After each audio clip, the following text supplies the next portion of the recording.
Hello students. तो last time हमने study किया था कंजम्पशन फंक्शन या प्रोपेंसिटी टू कंज्यूम, और इसके दो पार्ट्स एपीसी और एमपीसी के बारे में हमने स्टडी किया था। तो आज फर्दर इसी टॉपिक को कंटिन्यू करते हुए हम इनकी फीचर्स को स्टडी करेंगे। तो सबसे पहले प्रोपेंसिटी टू कंज्यूम रिकैप्चुलेट कर लेते हैं। Propensity to consume means tendency to consume, यानी इकोनॉमी में कंजम्पशन का ट्रेंड क्या है, टेंडेंसी क्या है, वो है प्रोपेंसिटी टू कंज्यूम। यानी इनकम का कितना पार्ट, कितना पोर्शन कंजम्पशन पे खर्च किया जाएगा। फर्दर हमने इसको टू पार्ट्स में डिवाइड किया था। APC average propensity to consume, जो कि टोटल कंजम्पशन और टोटल इनकम का रेशियो है। इट मीन्स टोटल इनकम का कितना पार्ट टोटल कंजम्पशन पे खर्च किया जाएगा। नेक्स्ट जो था आपका एमपीसी। एमपीसी स्लोप है कंजम्पशन कर्व का। स्लोप हमेशा चेंज को शो करता है, तो एमपीसी चेंज को दिखाएगा, यानी इनकम में चेंज के कॉरेस्पॉन्डिंगली कंजम्पशन में कितना चेंज होगा। तो ये है एमपीसी, जिसको हमने फार्मूला के रूप में delta C upon delta Y से रिप्रेजेंट किया था। अब हम देखेंगे कि एपीसी की फ़ीचर्स क्या हैं।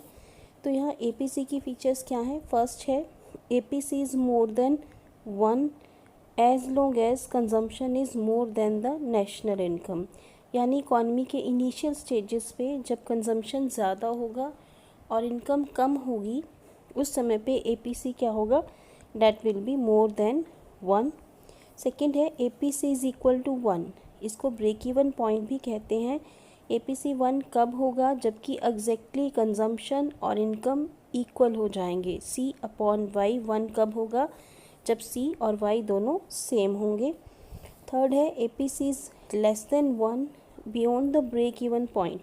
यानी ब्रेक इवन पॉइंट के बाद जब इनकम बढ़ेगी तो कंजम्पशन क्या होगा, कम होगा, लोग सेविंग्स करना शुरू कर देंगे, तो उस समय पे कंजम्पशन कम होगा, इनकम ज़्यादा होगी, तो एपीसी की वैल्यू लेस देन 1 होगी। और साथ ही नेक्स्ट पॉइंट है APC falls with increase in income, कि जैसे जैसे इनकम बढ़ेगी वैसे वैसे क्या होगा, एपीसी कम होता जाएगा।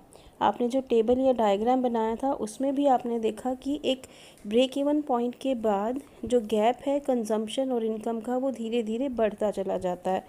इट मीन्स सेविंग्स बढ़ती चली जाती हैं, कंजम्पशन कम होता चला जाता है, तो एपीसी डिक्रीज़ होती चली जाती है।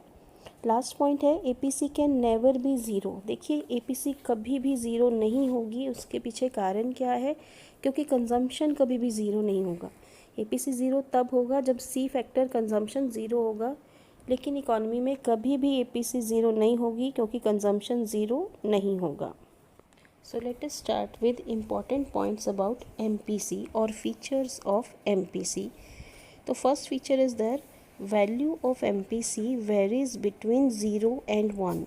It means MPC 0 या 1 के बीच में होगा, MPC नेगेटिव नहीं होगा, MPC मोर देन 1 भी नहीं होगा। इसकी वैल्यू 0 से 1 के बीच में लाई करेगी। If entire income additional income is consumed then MPC would be 1। अगर पूरी एडिशनल इनकम कंज्यूम कर ली गई है, इट मीन्स डेल्टा सी और डेल्टा वाई इक्वल हो जाएंगे, तो वहाँ एमपीसी 1 होगी। If entire additional income is saved then MPC will be 0। अगर पूरी जो एडिशनल इनकम है उसको सेव कर लिया गया, इट मीन्स कंज्यूम नहीं किया गया, तो उस समय एमपीसी की वैल्यू 0 होगी। तो एमपीसी नेगेटिव नहीं हो सकती, ना ही ये मोर देन 1 होगी। सेकेंड फीचर है MPC of the poor is more then that of the rich. यानी जो पुअर पीपल हैं उनकी एमपीसी ज़्यादा होगी, क्योंकि वो अपनी इंक्रीज्ड इनकम का ज़्यादा हिस्सा कंजम्पशन पे खर्च करेंगे, क्योंकि उनकी जो ज़्यादातर जो नीड्स हैं वो अनसेटिस्फाइड रहती हैं उनकी इनकम से। तो जैसे जैसे उनकी इनकम बढ़ती है तो उनका कंजम्पशन कंपैरेटिवली बढ़ता है। और दूसरी तरफ जो रिच पीपल हैं वो क्या हैं कि एडिशनल इनकम का कम हिस्सा अपनी कंजम्पशन नीड्स पे खर्च करेंगे, क्योंकि ऑलरेडी उनका कंजम्पशन लेवल हाई है, फिर भी इनकम बढ़ती है तो उस बढ़ी हुई इनकम का वो एक कम पोर्शन, कम हिस्सा वो कंजम्पशन पे खर्च करेंगे। लास्ट है MPC falls with successive increase in income. जैसे जैसे इनकम बढ़ेगी MPC डिक्रीज़ होती जाएगी, क्योंकि बढ़ी हुई इनकम का कम परसेंटेज लोग कंजम्पशन पे खर्च करेंगे।